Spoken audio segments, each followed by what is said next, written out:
Kain tayo guys. Ayan. Ngayon lang ako magtatanghalian. Naging una-una na yung pagkain namin. Masarap. Sinigang. Si Dong ang nagluto kanina. At ako'y tinanghali ng gising. Harap. Sabaw. Hindi ko na mahintay yung niluluto kong binagkat na saging at yung almusal kong alas 10. Kahabay ko si Nini. Ay ngayon lang. Anong oras na ba ngayon? Alas 4 na yata yung tanghalian ko. Akala ko kaya ko pang hintayin yung binagkat. Hindi pala.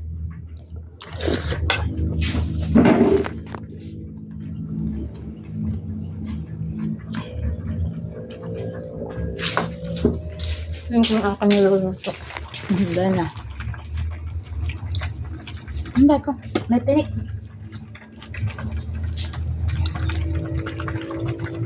Asukal pa lang ang nilagay ko dyan guys.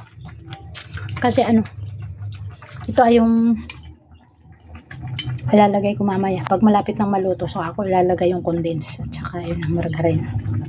Lagyan ko na siya ng asukal para mag-absorb doon sa mismong saging. Maraming tubig yan kasi mas masarap yung medyo masabaw-sabaw ba.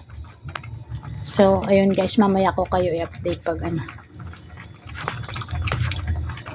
pagkaluto. Ayan, bye na muna. Thank you for watching.